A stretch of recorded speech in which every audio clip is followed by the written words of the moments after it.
So not that I need a vacation or anything, but how nice does a lakeside cabin sound? Like the actual thing. Pretty good, right? How good does Lakeside Cabin, the color, look? This of course is a Benjamin Moore color.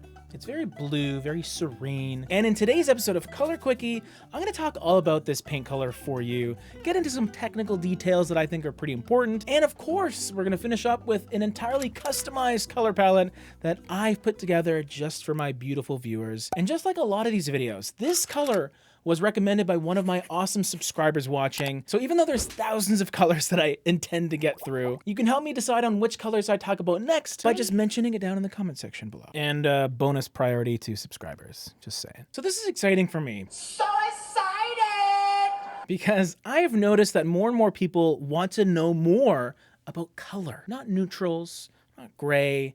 There's nothing wrong with neutrals. I still think they're very important in terms of design as a whole, but I do enjoy the fact that we're venturing outside of these muted colors a little bit more. So today I'm going to try my best to help you with Lakeside Cabin. Benjamin Moore describes it as a dramatic yet slightly faded cerulean blue, fit for traditional or contemporary spaces. Definitely a bit of a coastal vibe here, right?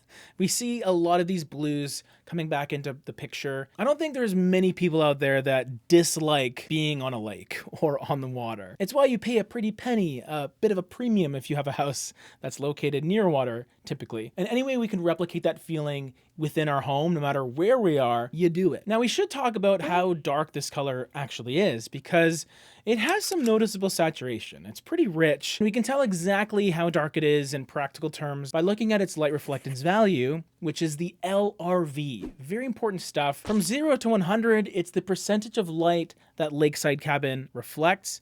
And in this case, it's 23. Just around 23.2. So that gives you a bit of an idea of what it may look like or feel like when you use it inside your home. On average, your super basic neutral kind of grayish colors that a lot of people use typically are over the 50 LRV marks, maybe around 60, 65, sometimes 70-ish. So the fact that this one is that low, 23, it's gonna feel pretty dark, feel pretty colorful. And typically those types of colors are better suited for maybe bedrooms, bathrooms, sectioned off rooms essentially, so not a great hallway color for most people. I don't want to say no to hallways because you can obviously paint any room whatever color you want, but that's just what I see. I think a color like this suits a living room really well, or a family room even, because I sort of get a very calming, tranquil feeling from it altogether. And that's a bit of color theory, color psychology happening, which can vary from person to person. But if you just think of the color blue, blue water, blue sky, a peaceful color. Any room that you want to feel peaceful and you don't mind that it won't feel very bright, this is a great choice. Now, one of the beautiful things about a blue like this is it works awesome with neutrals. So if you have other colors that you don't want to lean into it too heavily in terms of color, then you have other options at your disposal. And you can see it exemplified from this beautiful photo used on the Benjamin Moore website with Lakeside Cabin in the background and beautiful beige decoration in front of it. So I got to admit, I was inspired by that with some of the colors that I chose for it. First one being Vanilla Milkshake. And this is a paint color that can be described as a white, or essentially an off-white, but it is sort of muted a little bit with some gray. It has a near 81 LRV, and that's bright. It's a lot brighter than Lakeside Cabin. Therefore, it's gonna have a ton of contrast from room to room, which I think is nice because it'll give you some options. If you want kind of a airy, bright feel in one space that also ties into your beautiful blue room across the hallway, I think that's always nice. And Vanilla Milkshake is normally regarded as a great baseboard color. Not extremely popular for walls, but I like it because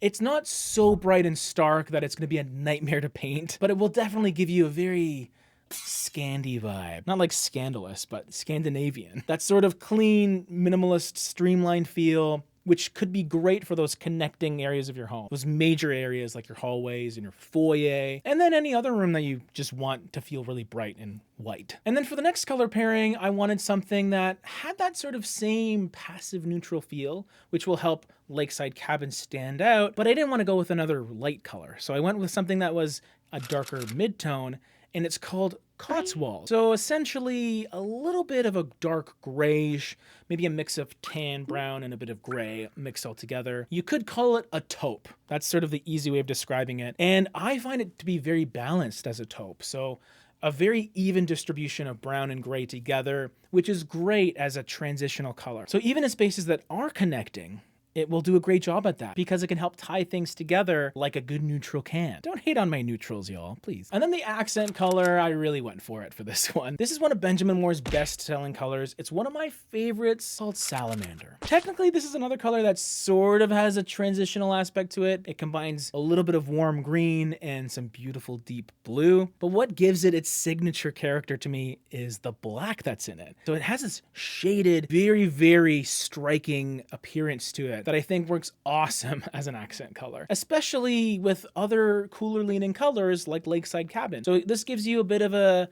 analogous or an adjacent sort of pairing where they're not necessarily siblings, but they're maybe like second cousins in terms of their coloration, their hue. And that makes Salamander a great candidate using it in the same space as Lakeside Cabin or just as another room color within your home. Very dark though. A 5.72 LRV is near the bottom of the barrel when it comes to darkness, so you just have to keep that in mind. If you want to see what this color might look like in the space that you're thinking of using it in, all you gotta do is just test it out. Get a color chip, at least get a tester pot, give it a real look before you paint your dining room with it. That'd be kind of nice, actually. So your wall colors, the main colors of the palette, that's all taken care of.